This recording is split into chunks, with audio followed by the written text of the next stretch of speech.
दोस्तों, आज आप सुनेंगे शर्लॉक होम्स सीरीज की अगली कहानी the adventure of 3 students Hindi में। ये साल 95 की बात है, जब कुछ ऐसी घटनाओं के चलते जिनमें पढ़ने की मुझे कोई ज़रूरत नहीं थी, मुझे और होम्स को कुछ हफ्ते एक विश्वविद्यालय के कस्बे में बिताने पड़े। उसी दौरान एक जासूसी केस हमारे सामने आया था। उसी के बारे में मैं आपको बताने जा रहा हूँ।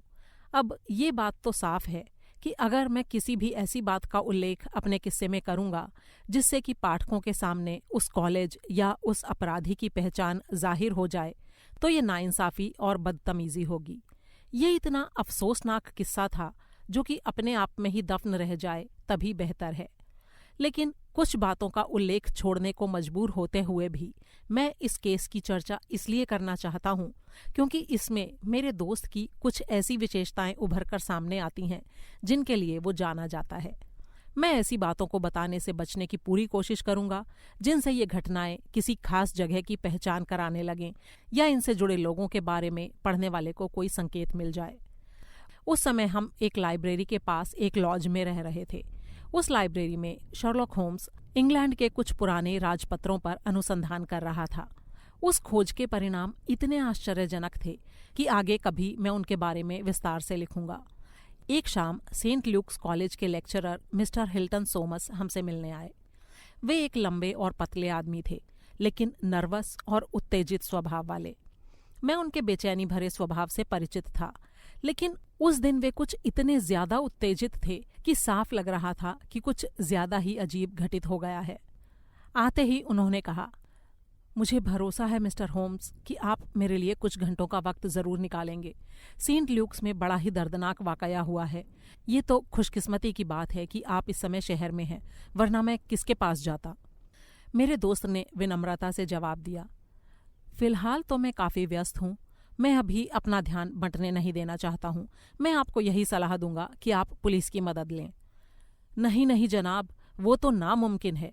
पुलिस को एक बार बुला लिया तो फिर बात को फैलने से रोकना मुश्किल हो जाएगा, और कॉलेज की इज्जत के लिए इस मामले को सबके सामने आने से बचाना ही होगा। आप बहुत सूझबूझ वाले व्यक्ति हैं। पूरे संसार में आप ही हैं जो मेरी मदद कर सकते हैं। मैं आपसे गुजारिश करता हूँ कि आप मेरी जितनी भी मदद हो सके ज़रूर करें। मेरा दोस्त अभी भी बेकर स्ट्रीट के जाने पहचाने माहौल से दूर होने के असर से बाहर नहीं आ पाया था। अपनी कॉपियों, अपने रसायनों और अपने अस्त व्यस्त कमरे के बिना वो बड़ा ही असहज महसूस कर रहा था। उसने बड़े ही अनिच्छुक ढंग से अपने कंधे हिलाकर स्वीकृति दी और हमारे मेहमान ने जल्दी जल्दी अपनी बात कहना शुरू किया। मैं आपको बताना चाहता हूँ मिस्टर होम्स कि कल फोर्टस्क्वे स्कॉलरशिप की परीक्षा का पहला दिन है। मैं उसके परीक्षकों में से एक हूँ। मेरा विषय ग्रीक भाषा है और पहले प्रश्न पत्र में ग्रीक अनुवाद का एक ऐसा लंबा अनुच्छेद आने वाला था जिसे परीक्षा देने वालों ने देखा ना हो। ये अनुच्छेद प्रश्न पत्र में छपा है और अगर किसी को पहले से इसका पता चल जाए तो उसे बहुत फायदा होगा, क्योंकि वो पहले से इसकी तैयारी कर सकेगा। इसी वजह से प्रश्न पत्र को गोपनीय रखने के लिए काफ़ी सावधानी बरती जाती है। आज करीब 3 बजे इस प्रश्न पत्र के प्रूफ प्रिंटर के यहाँ से आए थे। मुझे उसे फिर से ध्यान से पढ़ना था क्योंकि उसमें कोई भी गलती नहीं होनी चाहिए। शाम 4:30 बजे तक मेरा काम पूरा नहीं हुआ था, लेकिन मैंने एक दोस्त से वादा कर रखा था कि मैं शाम की चाय उसके साथ पीऊँगा। इसलिए मैं प्रूफ्स को मेज़ पर छोड़कर वहाँ से चला गया। 1 घंटे से कुछ ज़्यादा समय तक मैं उस कमरे में नहीं था। आप जानते ही हैं मिस्टर होम्स कि हमारे कॉलेज के दरवाजे दोहरे हैं। हरे रंग के वेलवेट लगे अंदर की तरफ और बाहर की तरफ भारी ओक की लकड़ी से बने हुए। जब मैं बाहरी दरवाजे के पास पहुंचा तो मुझे ये देखकर हैरानी हुई कि उसके अंदर एक चाबी लगी हुई थी। पहले मुझे लगा कि शायद मैं अपनी चाबी लगी छोड़ गया हूँगा, पर जब मैंने अपनी जेब टटोली तो अपनी चाबी को वहीं पाया। उस चाबी की एक ही डुप्लीकेट चाबी थी और वो मेरे नौकर बैनिस्टर के पास रहती थी, जो पिछले 3 साल से मेरे कमरे की देखभाल कर रहा था और जिसकी ईमानदारी पर कभी कोई शक नहीं किया जा सकता। मैंने पाया कि वो चाबी वाकई उसी की थी। मुझे लगा कि शायद वो ये देखने के लिए कमरे में आया होगा कि मैंने चाय पी या नहीं, और जाते वक्त लापरवाही में चाबी दरवाजे में लगी छोड़ गया होगा। उसका मेरे कमरे में आना मेरे कमरे से जाने के कुछ मिनट के भीतर ही हुआ होगा। उसका इस तरह से चाबी को भूल जाना किसी और वक्त कोई खास मायने नहीं रखता, लेकिन आज इस हरकत का बड़ा ही खराब नतीजा निकला। जैसे ही मैंने अपने डेस्क पर नज़र डाली, मुझे फौरन ये आभास हुआ कि किसी ने मेरे कागजों को खंगाला है। इस बात का पता उन 3 लंबी कागज की शीटों से चला जिन्हें मैंने एक साथ रखा था, लेकिन अब मैंने उनमें से एक को जमीन पर गिरा पाया, एक को खिड़की के पास छोटी मेज पर, जबकि एक उसी जगह रखा हुआ था जहां मैंने उसे छोड़ा था। इतना सुनने के बाद पहली बार होम्स में कुछ चेतना सी आई। उसने कहा, पहला पेज जमीन पर, दूसरा खिड़की के पास और तीसरा अपनी पहले वाली जगह पर ही। जी हाँ मिस्टर होम्स, लेकिन ये तो बड़ी ही हैरानी की बात है कि आपको ये बात कैसे पता चली। कृपया आप अपनी दिलचस्प बात को जारी रखिए। एक पल के लिए मैंने सोचा कि शायद बैनिस्टर ने मेरे कागजों को देखने की कोशिश की होगी, लेकिन वो इस बात से साफ इनकार करता है और मुझे भी लगता है कि उसकी बात भरोसे के लायक है। दूसरी संभावना ये है कि कोई वहां से गुजर रहा होगा और उसने चाबी को लगे हुए देखा होगा, जिससे उसे लगा होगा कि मैं कमरे में नहीं हूं और वो प्रश्न पत्र देखने के लिए कमरे के अंदर घुस गया होगा। आखिर ये बहुत बड़ी रकम का सवाल है, क्योंकि इस स्कॉलरशिप में बहुत पैसा मिलने वाला है और कोई भी चालाक आदमी अपने साथियों के मुकाबले फ़ायदा उठाने के लिए इस खतरे को उठाने के लिए तैयार रहेगा। इस घटना से बैनिस्टर बड़ा दुखी है। जब उसने ये देखा कि प्रश्न पत्र के प्रूफ से छेड़छाड़ की गई है तो वो लगभग बेहोश ही हो गया था। मैंने उसे थोड़ी सी ब्रांडी पिलाई और वो कुर्सी पर लुढ़क गया। मैंने कमरे का बड़ी बारीकी से निरीक्षण किया। मैंने देखा कि उन बिखरे हुए कागजों के अलावा भी उस घुसपैठिए ने अपनी मौजूदगी के कुछ निशान छोड़े हैं। खिड़की पर पेंसिल तेज करने से गिरे पेंसिल की लकड़ी के कई छिलके पड़े हुए थे। पेंसिल के सिक्के का एक टूटा हुआ हिस्सा भी था।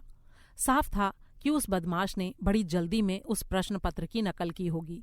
इस चक्कर में उसकी पेंसिल की नोक टूट गई होगी, जिसे उसने शार्पनर से फटाफट दोबारा बनाया होगा। बहुत बढ़िया, होम्स ने कहा। जैसे जैसे इस केस में उसकी दिलचस्पी बढ़ती जा रही थी, वैसे वैसे वो अपनी रंगत में आता जा रहा था। लगता है कि किस्मत तुम्हारे साथ है। जी नहीं, मेरी बात अभी पूरी नहीं हुई है। मेरे पास एक नई राइटिंग टेबल है जिसकी सतह पर लाल रंग का बढ़िया चमड़ा लगा हुआ है। मैं कसम खाकर कहता हूँ, और बैनिस्टर भी कसम खाकर कह सकता है कि वो एकदम चिकना था और उस पर कोई दाग धब्बा नहीं था, लेकिन अब वो एक जगह से करीब 3 इंच कटा हुआ है। ये कोई खरोंच नहीं है, बल्कि साफ साफ कटा हुआ नजर आ रहा है। और सिर्फ यही नहीं, मेज पर मुझे काली चिकनी मिट्टी का एक छोटा सा गोला भी मिला। उस पर बुरादे के कुछ निशान भी थे। मुझे पूरा विश्वास है कि ये निशान उसी व्यक्ति ने छोड़े होंगे जिसने कागजों को खंगाला है, लेकिन उसके पैरों के निशान या कोई और ऐसा सुराग नहीं मिला जिससे कि उसके बारे में कुछ पता चल सकता। मैं तो सोच सोच कर परेशान हो गया था। तभी मुझे याद आया कि आप इस वक्त शहर में ही हैं और इसीलिए मैं फौरन आपके पास आ गया। मिस्टर होम्स, प्लीज़ मेरी मदद कीजिए। आप मेरी परेशानी को समझ सकते हैं। या तो मुझे उस आदमी को ढूंढना होगा या फिर परीक्षा को तब तक स्थगित करना होगा जब तक कि दूसरा प्रश्न पत्र तैयार न हो जाए, और ये काम अपने उच्च अधिकारियों को स्पष्टीकरण दिए बिना नहीं हो सकता। और अगर मैंने ऐसा किया तो हंगामा हो जाएगा। न सिर्फ कॉलेज की बल्कि पूरी यूनिवर्सिटी की बहुत बदनामी होगी। सबसे बड़ी बात यह है कि मैं चाहता हूँ ये मामला चुपचाप निबट जाए। होम्स ने उठते हुए और अपना कोट पहनते हुए कहा, ठीक है, मैं इस मामले को देखूंगा और आपको आवश्यक सलाह भी दूंगा। इस केस में कुछ बात तो है। क्या आपके कमरे में प्रूफ्स के आने के बाद कमरे में कोई आया था? हाँ, दौलत राज आया था। वो एक जवान हिंदुस्तानी लड़का है जो इसी इमारत के ऊपर के फ्लोर पर रहता है। वो अंदर आया था परीक्षाओं के बारे में कुछ पूछने। ओह, यानी वो कमरे के अंदर दाखिल हुआ था? जी हाँ, और उस वक्त वो प्रूफ आपकी मेज पर पड़े थे? जहां तक मुझे याद है उस वक्त वे गोल करके रखे हुए थे, लेकिन उन्हें देखकर ये तो पता लग ही रहा होगा कि वे प्रूफ हैं। जी शायद। कमरे में और कोई नहीं आया था? जी नहीं। क्या किसी को ये पता था कि प्रूफ आने वाले हैं? प्रिंटर के अलावा किसी को नहीं। क्या बैनिस्टर को मालूम था? जी नहीं, उसे भी नहीं मालूम था। बैनिस्टर इस वक्त कहाँ है? वो बहुत बीमार है बेचारा, मैंने उसे वहीं कुर्सी पर लेटे रहने दिया है। मुझे तो आपके पास आने की जल्दी थी और आपने आते हुए दरवाज़ा खुला छोड़ दिया है। जी हाँ, लेकिन उन प्रूफ्स को ताले में बंद कर दिया है। ऐसा लग रहा है मिस्टर सोमस कि अगर उस हिंदुस्तानी लड़के ने उन मुड़े हुए कागजों को प्रश्न पत्र के प्रूफ्स के रूप में पहचान ना लिया हो, तो फिर जिस भी आदमी ने यह हरकत की है उसे ये प्रश्न पत्र अचानक ही मिला होगा। जब वो वहां आया होगा तब उसे पता नहीं होगा कि वहां प्रश्न पत्र के प्रूफ रखे हैं। जी हाँ, ऐसा ही मुझे भी लगता है। होम्स के होठों पर एक रहस्यमयी मुस्कान उभरी। उसने कहा, ठीक है, चलो हम वहां चलते हैं। हमारे मुवक्किल की बैठक में एक बड़ी लेकिन नीची जालीदार खिड़की थी जो कॉलेज के काई जमे बरामदे की तरफ खुलती थी। गॉथिक शैली में बने दरवाजे से पत्थरों की एक घिसी हुई सीढ़ी ऊपर जाती थी। अध्यापक का कक्ष निचली मंजिल पर था। ऊपर की मंजिलों में 3 विद्यार्थी रहते थे, हर मंजिल पर एक। जब हम वहां पहुंचे तो शाम घिरने लगी थी। होम्स ने रुककर बड़ी गौर से खिड़की को देखा, फिर वो उस तक गया और अपनी एड़ियों पर उचककर अपनी गर्दन ऊंची करके कमरे के अंदर झांकने लगा। मिस्टर सोमस ने कहा, वो दरवाजे से ही आया होगा, यहां से कमरे में घुसने की कोई जगह नहीं है। होम्स ने मुस्कुराते हुए एक नज़र उस पर डाली और कहा, जनाब, अगर यहाँ जानने लायक कुछ नहीं है तो चलिए कमरे में चलें। मिस्टर सोमस ने बाहरी दरवाजे को खोला और हम उसके कमरे में दाखिल हुए। हम दरवाजे के पास खड़े रहे जबकि होम्स कालीन का निरीक्षण करने लगा। कुछ देर बाद उसने कहा, यहाँ तो कोई निशान नहीं मिला। इतने सूखे दिन पर पैरों के निशान पड़ने संभव नहीं थे। आपका नौकर भी यहाँ नहीं है। लगता है उसकी तबीयत काफी ठीक हो गई है। आपने कहा था कि आपने उसे कुर्सी पर लेटा छोड़ दिया था, लेकिन कौन सी कुर्सी पर? जी, वो खिड़की के साथ वाली। समझा, यानी इस छोटी मेज के नजदीक वाली। अब आप लोग अंदर आ जाइए। मैंने कालीन की जांच कर ली है। हम इस छोटी मेज से ही शुरू करते हैं। यहाँ क्या हुआ होगा वो काफी साफ समझ आ रहा है। वो आदमी अंदर आया होगा और उसने बीच की मेज से एक एक शीट करके कागज उठाए होंगे। वो उन्हें उठाकर खिड़की के पास वाली मेज पर आया होगा, क्योंकि वहां से वो इस बात पर नजर रख सकता था कि आप आ तो नहीं रहे हैं, ताकि उसे वक्त रहते भागने का मौका मिल जाए। लेकिन वो ऐसा कर नहीं सका होगा, क्योंकि मैं तो बाजू के दरवाजे से आया था, सोमस ने कहा। जी हाँ, मेरे दिमाग में भी ठीक यही बात थी। चलिए, अब मुझे वे तीनों शीट्स देखने दीजिए। इन पर उंगलियों के कोई निशान है? नहीं है। खैर, उसने पहले इसे उठाया होगा और इसकी नकल उतारी होगी। उसे इस काम में कम से कम कितनी देर लगी होगी? 15 मिनट। फिर उसने इसे नीचे फेंक दिया होगा और अगला कागज उठाया होगा। वो उसकी नकल कर ही रहा होगा कि उसे आपके आने की आहट सुनी होगी और वो इतनी जल्दी में यहाँ से भागा होगा कि उसे इन कागजों को वापस करीने से रखने का मौका भी नहीं मिला होगा। चूंकि आप बाहर के दरवाजे से आए थे, इसलिए आपको सीढ़ियों पर तेजी से जाते पैरों की आवाज सुनाई नहीं दी होगी। जी हाँ, मुझे नहीं सुनाई दी। उसने इतनी जल्दी जल्दी लिखा कि उसकी पेंसिल की नोक टूट गई और उसे उसको दोबारा बनाना पड़ा होगा, जैसा कि आपने बताया था। ये बड़ी ही मजेदार बात है वॉटसन। वो पेंसिल कोई मामूली पेंसिल नहीं थी। वो सामान्य पेंसिलों के आकार से बड़ी होगी, जिसका शीशे का सिक्का काफी मुलायम होगा। उसका बाहरी रंग गहरा नीला होगा। उसकी निर्माता कंपनी का नाम सिल्वर कलर के अक्षरों में लिखा होगा और उस पेंसिल का जितना भी भाग बचा होगा वो 1.5 इंच लंबा होगा। ऐसी पेंसिल का पता लगाइए मिस्टर सोमस, और आपको अपना अपराधी मिल जाएगा। और मैं आपको ये भी बता देता हूं कि उसके पास एक बेकार धार का चाकू भी होगा। मिस्टर सोमस सूचनाओं के इस प्रवाह से हैरान थे।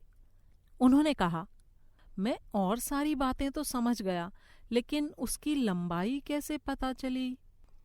होम्स ने नन शब्द लिखे एक छोटे से लकड़ी के टुकड़े को दिखाया, जिस पर उन अक्षरों के बाद लकड़ी का एक सामान्य हिस्सा था। कुछ समझे? जी नहीं, मुझे तो अभी भी कुछ समझ नहीं आया, मिस्टर सोमस ने कहा। वॉटसन, ये नन क्या हो सकता है? ये एक शब्द के आखिर में आया है। तुम्हें याद होगा कि जोहानन फेबर एक बहुत ही प्रसिद्ध पेंसिल निर्माता का नाम है।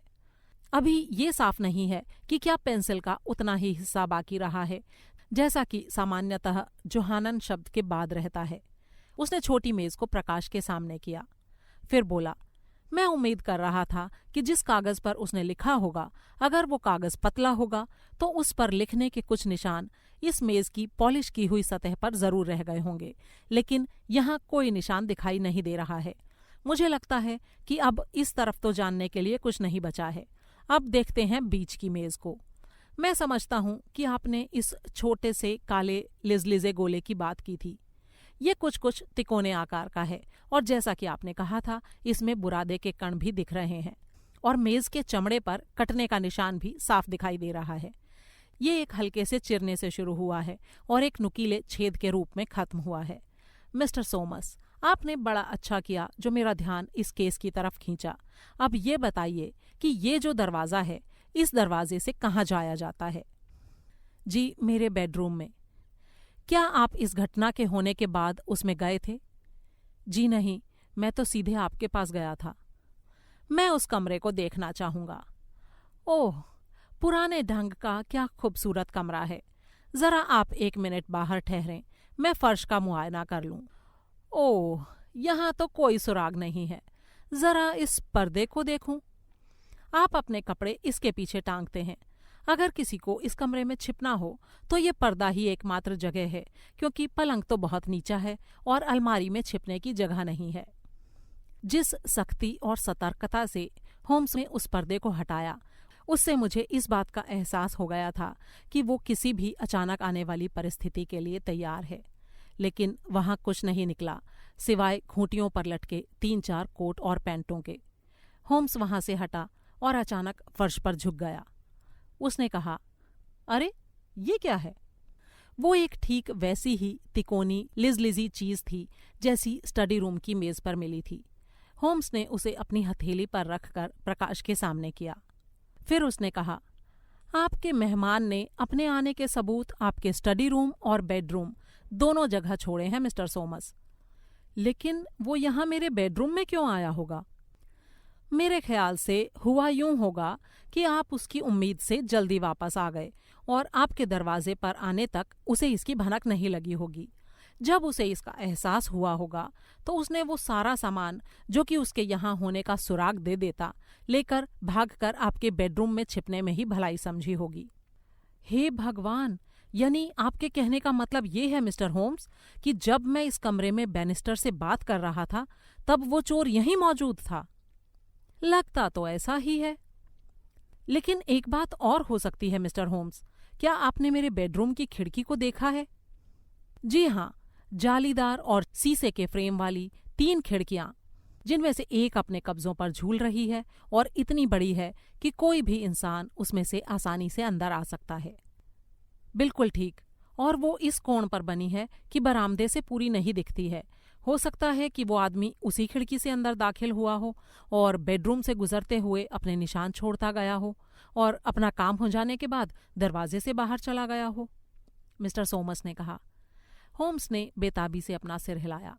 फिर उसने कहा, इस बात को व्यावहारिक तरीके से समझना होगा। मेरे ख्याल से आपने कहा था कि यहाँ 3 विद्यार्थी हैं जो आपके दरवाजे से होकर इस सीढ़ी का इस्तेमाल करते हैं। जी हाँ, ऐसा ही है। और वे सभी इस परीक्षा में बैठ रहे हैं? जी हाँ। क्या आपको उनसे ज्यादा किसी और पर शक हो सकता है? सोमस इस बात पर थोड़ा झिझका। फिर उसने कहा, ये बड़ा ही नाजुक सवाल है। बिना किसी सबूत के कुछ भी कहना मुश्किल है। सबूत की तलाश मैं करूंगा, आप सिर्फ मुझे उनके बारे में जानकारी दीजिए। जी ठीक है, उसने कहना शुरू किया।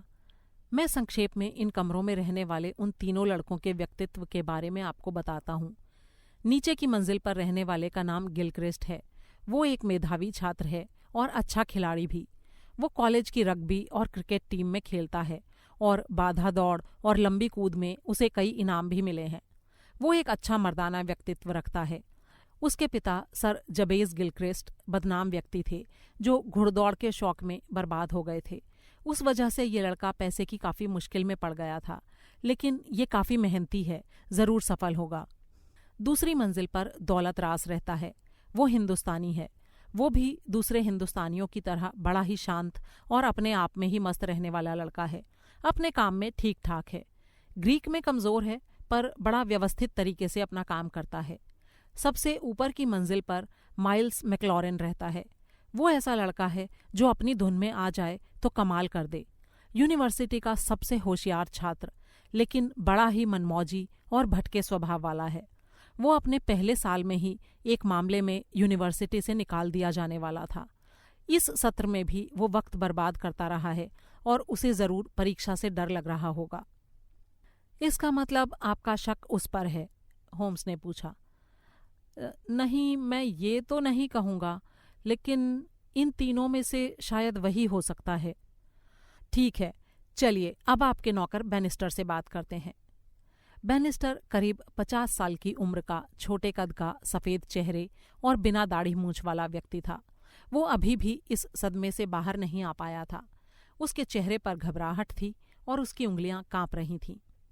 उसके मालिक ने कहा, हम इस दुर्घटना की जांच कर रहे हैं बैनिस्टर। जी सर। होम्स ने कहा, मेरे ख्याल से तुमने अपनी चाबी दरवाजे में लगी छोड़ दी थी। जी हाँ। क्या ये अजीब नहीं है कि तुमने ऐसा उसी दिन किया जब प्रश्न पत्र के प्रूफ यहाँ पर थे? ये बड़ी ही बदकिस्मती की बात थी, लेकिन मैं ऐसा पहले भी कई बार कर चुका हूँ। तुम कमरे में कब आए थे? लगभग 4:30 बजे। मिस्टर सोमस उसी समय चाय पीते हैं। तुम यहाँ कितनी देर रहे? जब मैंने देखा कि वे यहाँ नहीं हैं तो मैं फौरन लौट गया था। क्या तुमने मेज पर पड़े इन कागजों को देखा था? नहीं जनाब, कतई नहीं। तुम चाबी दरवाजे में लगी कैसे छोड़ गए थे? मेरे हाथ में चाय की ट्रे थी। मैंने सोचा कि वापस आकर चाबी ले लूंगा, लेकिन फिर मैं भूल गया। क्या बेडरूम के दरवाजे में स्प्रिंग ताला है? जी नहीं। यानी वो हर समय खुला रहता है? जी हाँ। उस कमरे में से कोई भी बाहर आ जा सकता है? जी हाँ। जब मिस्टर सोमस वापस आए और तुम्हें बुलाया तो तुम बड़े परेशान हो गए थे। ऐसा क्यों? सर, मुझे यहाँ काम करते इतने साल हो गए, लेकिन ऐसी कोई वारदात इससे पहले कभी नहीं हुई। मैं तो लगभग बेहोश ही हो गया था। ज़रा मुझे समझने दो, जब तुम्हारी तबीयत बिगड़नी शुरू हुई उस वक्त तुम कहाँ खड़े थे? मैं कहाँ खड़ा था? शायद यहाँ दरवाजे के पास। ये बड़ा अजीब लग रहा है, क्योंकि तुम उधर उस सिरे वाली कुर्सी पर बैठे जो कि एकदम कोने में है। तुम इतनी सारी दूसरी कुर्सियों को पार करके वहां क्यों गए? पता नहीं जनाब, मुझे उस वक्त कुछ समझ ही नहीं आ रहा था कि कहाँ बैठूं। मिस्टर सोमस ने बीच में टोका। मिस्टर होम्स, मुझे नहीं लगता कि इसे उस वक्त कुछ ज्यादा सूझा होगा। उस वक्त इसकी हालत बहुत खराब थी। जब तुम्हारे मालिक यहाँ से गए थे तब भी तुम यहाँ रुके हुए थे? बस 1 आध मिनट के लिए। उसके बाद मैंने दरवाजे पर ताला लगा दिया था और अपने कमरे में चला गया था। तुम्हें किस पर शक है? मैं इस बारे में कुछ नहीं कह सकता सर, क्योंकि मुझे नहीं लगता कि इस यूनिवर्सिटी में कोई भी ऐसा लड़का है जो इस तरह का काम करेगा। ठीक है, तुम्हारा काम खत्म हो गया। एक आखिरी बात और, तुमने यहाँ ऊपर रहने वाले तीनों लड़कों में से किसी को तो इस गड़बड़ के बारे में कुछ नहीं बताया है ना? जी नहीं सर, एक शब्द भी नहीं। तुम उनमें से किसी से मिले भी नहीं? जी नहीं। बहुत अच्छे। मिस्टर सोमस, अब हम इस बिल्डिंग का एक चक्कर लगाएंगे। ऊपर की तीनों मंजिलों पर रोशनी दिख रही थी। होम्स ने ऊपर देखते हुए कहा, आपके तीनों पंछी अपने घोंसलों में ही हैं। अरे ये क्या, उनमें से एक तो बड़ा ही बेचैन दिख रहा है। वो हिंदुस्तानी लड़का था जिसकी छाया उसके कमरे के पर्दे पर दिखाई दे रही थी। लग रहा था कि वो अपने कमरे में तेजी से चहलकदमी कर रहा है। होम्स ने कहा, मैं इन सबके कमरों में झांकना चाहता हूँ। क्या ऐसा करना संभव होगा? सोमस ने बताया, ये कोई मुश्किल बात नहीं है। ये कमरे पूरे कॉलेज के सबसे पुराने कमरे हैं, इसलिए इन्हें देखने के लिए लोग आते रहते हैं। आइए, मैं आपको दिखाता हूँ। लेकिन आप हम में से किसी का भी परिचय मत दीजिएगा, होम्स ने कहा। सबसे पहले हमने गिलक्रिस्ट का दरवाज़ा खटखटाया। एक लंबे छरहरे लड़के ने दरवाज़ा खोला और हमारे आने का उद्देश्य समझकर हमें अंदर आने दिया। वहां पर सच में मध्य युग की कला के कुछ अद्भुत नमूने थे। उनमें से एक नमूने से तो होम्स इतना प्रभावित हो गया कि उसने उसका चित्र अपनी कॉपी में उतारना शुरू कर दिया। इसी प्रक्रिया में उसकी पेंसिल टूट गई और उसे उस लड़के से उसकी पेंसिल मांगनी पड़ी। उसके बाद उसने उस लड़के से चाकू लेकर अपनी खुद की पेंसिल की नोक बनाई। उसने यही प्रक्रिया उस शांत हिंदुस्तानी लड़के के कमरे में भी अपनाई जो अपनी प्रश्नवाचक आंखों से हमें देख रहा था। जब होम्स ने उसके कमरे का मुआयना खत्म किया तो वो निश्चय ही प्रसन्न दिख रहा था। दोनों ही मामलों में मुझे नहीं लगा कि होम्स को वो सुराग मिला जिसकी वो तलाश कर रहा था। हाँ, तीसरे कमरे का हमारा दौरा नहीं हो पाया। जब हमने दरवाज़ा खटखटाया तो दरवाज़ा खुलने की बजाय अंदर से गुस्से भरे शब्दों की एक बौछार आई। मुझे कोई परवाह नहीं कि तुम लोग कौन हो, भाड़ में जाओ। कल मेरा इम्तिहान है, मुझे परेशान मत करो। वो लड़का बुरी तरह गुस्से से चिल्ला रहा था। मिस्टर सोमस ने गुस्से से उबलते हुए कहा, बड़ा ही उज्जड लड़का है। हालांकि उसे पता नहीं था कि दरवाज़ा मैंने खटखटाया था, लेकिन जो भी हो उसका ये व्यवहार बड़ा ही खराब था और आज की परिस्थितियों में तो ये शक भी पैदा करता है। इस बात पर होम्स का जवाब बड़ा ही आश्चर्यजनक था। उसने पूछा, क्या आप मुझे उसका सही सही कद बता सकते हैं? हाँ, कुछ कुछ, मिस्टर सोमस ने कहा। वो हिंदुस्तानी लड़के से लंबा है और गिलक्रिस्ट से छोटा है। मेरे ख्याल से वो 5 फुट 6 इंच के करीब का होगा। ये बात जानना बहुत जरूरी है। और अब मिस्टर सोमस, हमें विदा दीजिए। गुड नाइट, होम्स ने कहा। मिस्टर सोमस आश्चर्य और परेशानी से चिल्लाए, आप क्या कह रहे हैं मिस्टर होम्स? आप मुझे इस तरह मुसीबत में छोड़कर नहीं जा सकते। आप हालातों को समझ नहीं रहे हैं। कल सुबह परीक्षा है। मुझे आज रात निश्चित ही कोई कदम उठाना होगा। अगर एक प्रश्न पत्र के साथ भी छेड़छाड़ हुई है तो मैं ये इम्तिहान होने नहीं दे सकता, चाहे जो भी हो जाए। आप इस मामले को अभी ऐसे ही रहने दें। मैं कल सुबह जल्दी आ जाऊंगा और इस बारे में बात करूंगा। मुझे उम्मीद है कि तब मैं इस मामले में किसी न किसी नतीजे पर पहुंच चुका होऊंगा। तब तक आप यहाँ की किसी भी चीज को हाथ न लगाएं, किसी को भी नहीं। ठीक है मिस्टर होम्स, और सबसे बड़ी बात, आप परेशान ना हो। मैं आपकी समस्या का कोई ना कोई हल जरूर निकाल लूंगा। मैं इस काले गोले को और इस पेंसिल की छीलन को अपने साथ ले जा रहा हूँ। Good bye. जब हम बाहर आ गए तो उस अंधकार में हमने एक बार फिर उस बिल्डिंग की खिड़कियों की तरफ देखा। हिंदुस्तानी लड़का अभी भी कमरे में चक्कर काट रहा था। बाकी दोनों नजर नहीं आ रहे थे। जब हम मुख्य सड़क पर आ गए तब होम्स ने पूछा, तो वॉटसन, तुम्हारा क्या ख्याल है इस बारे में? ये तो 3 पत्ती के खेल जैसा हो गया है कि नहीं? 3 आदमी हैं और उन्हीं में से कोई मुजरिम है। तुम्हें कौन लगता है? मुझे तो वो ऊपर की मंजिल वाला बदतमीज लड़का लगता है। उसी का रिकॉर्ड सबसे खराब है। लेकिन उस शांत दिखने वाले हिंदुस्तानी पर भी शक होता है। आखिर वो अपने कमरे में चक्कर क्यों लगा रहा है? उसमें क्या खास बात है? ऐसा बहुत से लोग करते हैं जब वे किसी पाठ को याद कर रहे होते हैं, होम्स ने कहा। लेकिन उसने हमें बड़ी अजीब नजरों से देखा था, मैंने कहा। वो तो तुम भी करोगे अगर एक साथ कई लोग तुम्हारे कमरे में घुस आएं, और वो भी तब जबकि तुम अपने कल होने वाले इम्तिहान की तैयारी कर रहे हो। उस वक्त एक एक पल कीमती होता है। इसमें भी कोई खास बात नहीं है। पेंसिलें और चाकू भी मैंने जांच लिए, उनमें भी सब ठीक मिला। लेकिन उस आदमी ने मुझे चक्कर में डाल रखा है। किस आदमी ने? नौकर बेनिस्टर ने। इस मामले में उसका रोल क्या है? मुझे तो वो ईमानदार आदमी लगा, मैंने कहा। मुझे भी, और यही चक्कर में डालने वाली बात है। एक ईमानदार आदमी ऐसा क्यों करेगा? ये देखो, स्टेशनरी के सामान की एक बड़ी दुकान। चलो हम अपनी तफ्तीश यहीं से शुरू करते हैं। पूरे कस्बे में स्टेशनरी की केवल 4 बड़ी दुकानें थीं। होम्स ने चारों पर पेंसिल की छीलन दिखाकर वैसी ही पेंसिल की मांग की जिसके लिए उसने ज्यादा पैसे देने का प्रस्ताव भी रखा। सभी ने यही कहा कि ये बड़े असामान्य तरह की पेंसिल है जो आमतौर पर दुकानों के स्टॉक में नहीं रहती। इसे तो ऑर्डर देकर ही मंगाया जा सकता है। पेंसिल न मिल पाने से मेरे दोस्त को कोई निराशा होती नहीं दिखी, लेकिन उसने एक फीकी मुस्कान के साथ कंधे जरूर उचकाए। अच्छा नहीं हुआ वॉटसन, इस सबसे बढ़िया सुराग का भी कोई नतीजा नहीं निकला, लेकिन मुझे लगता है कि हम इसके बिना भी मामले को सुलझा सकते हैं। ओहो, 9 बज गए। हमारी मकान मालकिन 7:30 बजे से हरी मटर के लिए बड़बड़ा रही होगी। और तुम्हारे तंबाकू का क्या होगा वॉटसन? खाना खाने में भी तुम अनियमित हो। मुझे तो लगता है वो तुम्हें घर से निकाल देगी और तुम्हारे साथ मुझे भी जाना पड़ेगा। लेकिन जाने से पहले हमें उस परेशान टीचर, लापरवाह नौकर और 3 पढ़ाकू लड़कों वाली समस्या का हल तो निकालना ही होगा। फिर उस दिन होम्स ने उस केस के बारे में और कोई बात नहीं की। उस रात हमने देर से खाना खाया और होम्स उसके बाद बड़ी देर तक बैठा सोचता रहा। सुबह 8 बजे वो मेरे कमरे में आया। वॉटसन, हमें इसी वक्त सेंट ल्यूक्स चलना है। क्या तुम बिना नाश्ता किए चल सकते हो? हाँ जरूर, मैंने कहा।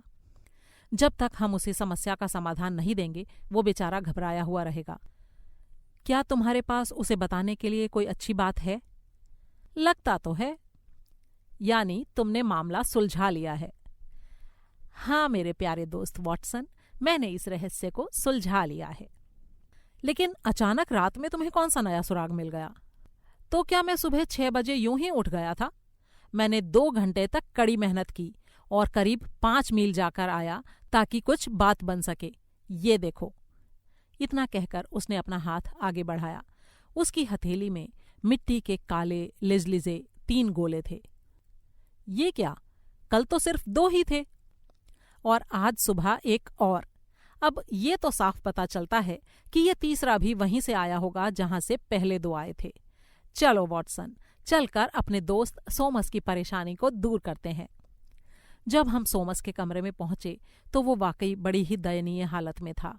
कुछ ही घंटों में परीक्षा शुरू होने वाली थी और वो अभी भी ये तय नहीं कर पा रहा था कि लोगों को सच्चाई बता दे या फिर चुप लगा जाए। वो इतना परेशान था कि एक जगह टिक कर खड़ा भी नहीं हो पा रहा था। होम्स को देखते ही अपने दोनों हाथ फैलाकर उसकी तरफ दौड़ा। शुक्र है भगवान का कि आप आ गए। मुझे तो लग रहा था कि आपने निराश होकर इस केस से हाथ खींच लिया है। बताइए मैं क्या करूं? क्या इम्तिहान होने दूं? हाँ हाँ बिल्कुल होने दीजिए। लेकिन फिर वो बदमाश, वो इम्तिहान में नहीं बैठेगा। क्या आप उसे जानते हैं? लगता तो है। अगर इस मामले को लोगों के बीच नहीं लाना है तो हम अपने आप इसे हल करने की कोशिश करते हैं और इस जगह को एक अदालत में बदल लेते हैं। आप उस तरफ हो जाएं मिस्टर सोमस और वॉटसन तुम उधर हो जाओ। मैं बीच में आराम कुर्सी लेकर बैठता हूँ। मुझे लगता है कि अब हम उस अपराधी के दिल में डर पैदा करने के लिए तैयार हैं। जरा घंटी तो बजाइए। घंटी की आवाज सुनकर बैनिस्टर अंदर आया और हमारी ये अदालतनुमा तैयारी देखकर कुछ चकरा गया। होम्स ने उससे कहा, जरा दरवाजा बंद कर दो बैनिस्टर, और अब तुम हमें कल की घटना के बारे में सच सच बताओ। वो बुरी तरह से घबरा गया। मैंने आपको सब कुछ बता दिया था सर। तुम्हें उसमें कुछ और नहीं जोड़ना है? कुछ भी नहीं जनाब।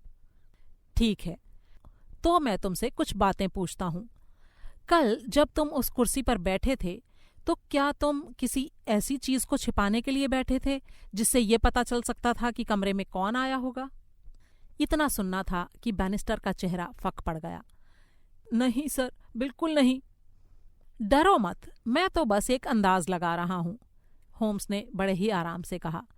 मैं ये भी मानता हूं कि मैं इस बात को साबित नहीं कर सकता, लेकिन ऐसा होना बहुत मुमकिन है क्योंकि जैसे ही मिस्टर सोमस की पीठ तुम्हारी तरफ हुई थी तुमने फौरन उस आदमी को जाने दिया जो उस वक्त बेडरूम में छिपा हुआ था।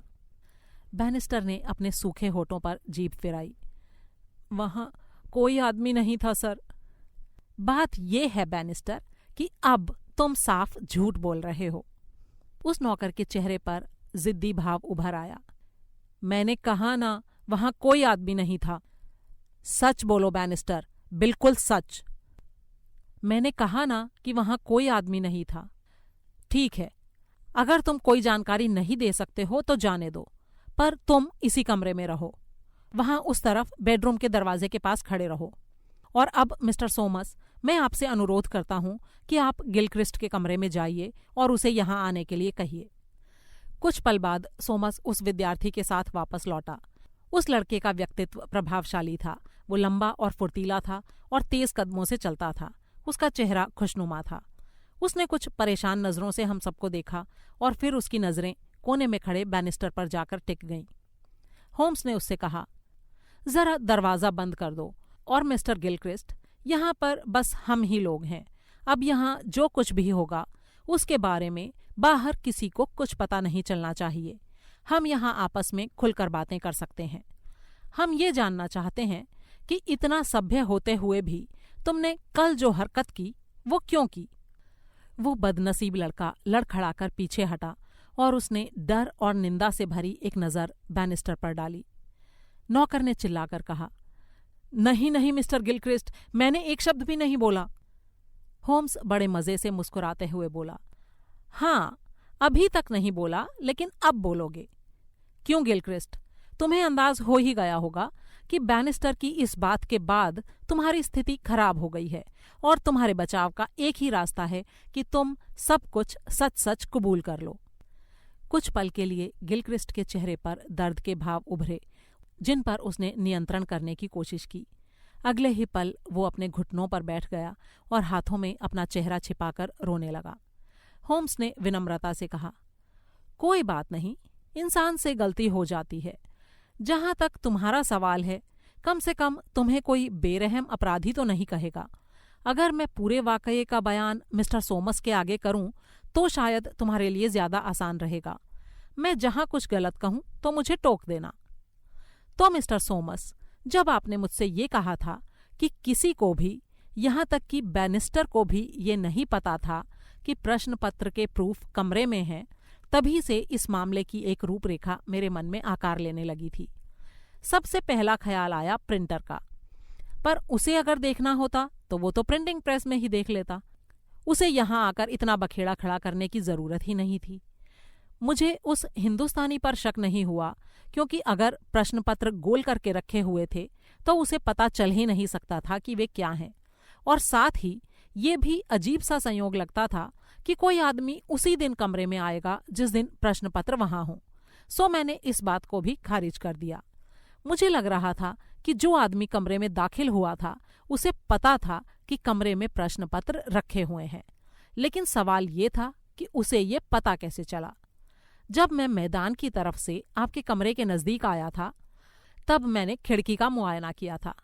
तब आपने कहा था कि मैं ऐसा क्यों समझ रहा हूं कि कोई आदमी इस खिड़की से अंदर आने की कोशिश करेगा, वो भी उस हालत में जबकि सामने इतने सारे कमरे हैं जिनमें से कोई भी उसे ऐसा करते देख सकता था। लेकिन उस वक्त मैं ये अंदाज लगा रहा था कि वो आदमी कितना लंबा होना चाहिए जो इस खिड़की के पास से गुजरते वक्त आसानी से अंदर झांक सकता है और देख सकता है कि मेज पर क्या पड़ा है। मैं खुद ये काम उचक कर देखने पर ही कर पाया था, जबकि मेरी लंबाई 6 फीट है। तो फिर ये मेरे से कम लंबाई वाले का काम तो हो ही नहीं सकता था। इसके मुताबिक मेरे सामने एक सुराग तो ये आया कि अगर ये आपके उन तीनों में से किसी विद्यार्थी का काम है तो उसकी लंबाई असामान्य होनी चाहिए। कमरे में आने के बाद मैंने आपसे साइड टेबल के बारे में पूछना शुरू किया। बीच की मेज के बारे में कुछ विचार नहीं बन पा रहा था। तभी आपने गिलक्रिस्ट के बारे में बताना शुरू किया कि वो लंबी कूद का खिलाड़ी है। तब अचानक मुझे काफी सारी बातें समझ में आ गईं। मुझे बस उन्हें साबित करने वाले सुरागों की तलाश थी और उन्हें मैंने जल्दी ही प्राप्त कर लिया। हुआ ये था कि ये लड़का दोपहर में खेल के मैदान में था, जहां पर ये कूदने की प्रैक्टिस कर रहा था। जब ये वापस लौटा तो इसके कूदने वाले जूते इसके हाथ में थे, जिनमें तीखी नुकीली कीलें लगी रहती हैं। जब ये आपकी खिड़की के पास से गुजरा तो अपने ऊंचे कद की वजह से ये आपकी मेज पर रखे प्रूफ्स को देख पाया होगा और इसने अनुमान लगाया होगा कि वे क्या हो सकते हैं। अगर आपका नौकर लापरवाही से ताले में लगी चाबी न छोड़ गया होता तो कोई नुकसान नहीं होता, लेकिन जब ये दरवाजे के पास से गुजरा तो चाबी लगी देख अचानक इसके मन में अंदर घुसकर उन कागजों को देखने का ख्याल पैदा हो गया। अंदर घुसने में इसे कोई खतरा नहीं लगा, क्योंकि ये आसानी से कह सकता था कि किसी प्रश्न का हल पूछने के लिए आया है। जब अंदर जाकर इसने देखा कि वे तो वाकई प्रश्न पत्र के प्रूफ थे, तो इसके मन में लालच जाग गया। इसने अपने जूते मेज पर रखे और प्रश्न पत्र को नकल करने के लिए एक एक करके उठाया। और तुमने खिड़की के नजदीक कुर्सी पर क्या रखा था? अचानक बीच में होम्स ने उस लड़के से पूछा। जी, दस्ताने, गिलक्रिस्ट ने कहा। होम्स ने एक विजेता की तरह बैनिस्टर की तरफ देखा। इसने अपने दस्तानों को कुर्सी पर रखा और प्रश्न पत्रों की एक एक करके नकल करने लगा।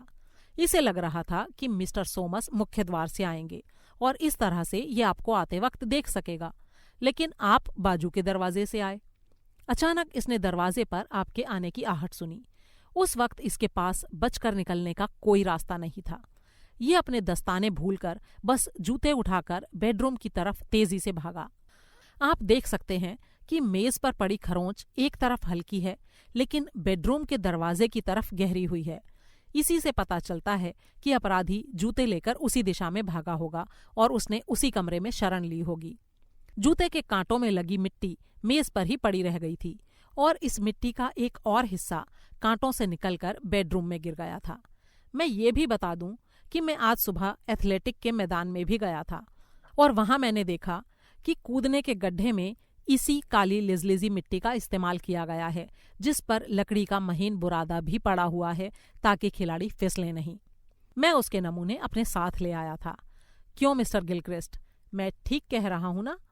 वो लड़का सिर झुकाते हुए दबी आवाज में बोला। आप सही कह रहे हैं सर, लेकिन मेरे इस गलत काम की पोल खुलने से मुझे बहुत ही धक्का लगा है। मेरे होश ही उड़ गए हैं। मिस्टर सोमस, आपके लिए मैंने एक पत्र लिखा है जो ये रहा। सारी रात बेचैन रहने के बाद बड़े सवेरे बैठकर मैंने ये पत्र लिखा है। ये पत्र जब मैंने लिखा तब मुझे इस बात का पता नहीं था कि आपने मेरा गुनाह पकड़ लिया है। इस पत्र में मैंने लिखा है, मैं इम्तिहान में नहीं बैठूंगा। मुझे रोडेशिया की पुलिस में नौकरी मिल गई है और मैं फौरन वहां जा रहा हूं। मुझे ये जानकर खुशी हुई कि तुम अपने गलत काम का कोई फायदा नहीं उठाने जा रहे थे, मिस्टर सोमस ने कहा। लेकिन तुमने अपना इरादा बदला कैसे? गिलक्रिस्ट ने बैनिस्टर की ओर इशारा किया और बोला, इस आदमी ने मुझे सही रास्ता दिखाया है। होम्स ने बैनिस्टर से कहा, अब तुम बोलो बैनिस्टर, जो कुछ मैंने अभी तक बताया है उससे तुम्हें भी ये बात समझ आ गई होगी कि हम समझ सकते हैं कि इस लड़के को यहाँ से भागने में तुमने ही मदद की होगी, क्योंकि कमरे में सिर्फ तुम रह गए थे और बाहर जाते समय तुमने दरवाजे पर ताला भी लगाया था। अब उस खिड़की से तो इस लड़के का भागना नामुमकिन है। तुम इतना बता दो कि वो कौन सी वजह थी जिसके कारण तुमने इसकी मदद की थी। इसका कारण बड़ा सीधा है, पर आपको उसके बारे में पता नहीं है। एक वक्त था जब मैं इस लड़के के पिता सर जबेज गिलक्रिस्ट का खानसामा हुआ करता था। जब वे अमीर नहीं रहे तो मैं यहाँ इस कॉलेज में नौकरी करने आ गया, लेकिन मैं अपने पुराने मालिक को भुला नहीं पाया। उन्हीं पुराने दिनों की याद में मैं उनके बेटे यानी इस लड़के का ध्यान रखता था। कल जब मैं इस कमरे में आया और ये हंगामा मचा तो पहली चीज़ जिस पर मेरा ध्यान गया वो थी उस कुर्सी पर पड़े गिलक्रिस्ट के दस्ताने। मैं उन दस्तानों को अच्छी तरह से पहचानता था और मुझे यहाँ क्या हुआ होगा उसका भी एहसास हो गया था। अगर मिस्टर सोमस उन्हें देख लेते तो ये लड़का पकड़ा जाता, इसलिए मैं बेहोशी का नाटक करते हुए जाकर उस कुर्सी पर गिर पड़ा और वहाँ से तब तक नहीं हिला जब तक मिस्टर सोमस आपसे मिलने के लिए चले नहीं गए। तब मेरा ये बेचारा मालिक जिसे मैंने गोद में खिलाया था बाहर आया और इसने मेरे सामने सारी बात कबूल कर ली। तब क्या ये स्वाभाविक नहीं था कि मैं इसे मुसीबत से बचाता और इस गलत काम पर वैसे ही समझाता जैसे इसके स्वर्गीय पिताजी ने समझाया होता? बताइए, क्या आप इस बात के लिए मुझे दोष दे सकते हैं? होम्स ने अपनी जगह से उठते हुए बड़े ही नर्म स्वर में कहा, नहीं, बिल्कुल नहीं। तो मिस्टर सोमस, मुझे लगता है कि हमने आपकी समस्या का समाधान कर दिया है। अब हमें हमारे घर जाना है, जहां नाश्ता हमारा इंतजार कर रहा है। चलो वॉटसन और गिलक्रिस्ट, तुम इस बार भले ही गिरे हो, लेकिन हमें उम्मीद है कि आगे तुम जिंदगी में बहुत ऊपर जाओगे, क्योंकि तुम्हारे दिल में ईमानदारी है। दोस्तों, ये कहानी आपको कैसी लगी इसके बारे में अपनी राय मेरे साथ शेयर करना ना भूलें। और अगर आपने चैनल को सब्सक्राइब नहीं किया है तो प्लीज़ उसे सब्सक्राइब करें और वीडियो को ज़्यादा से ज़्यादा शेयर करें। अगली कहानी के साथ जल्दी ही फिर मुलाकात होगी। तब तक के लिए अलविदा।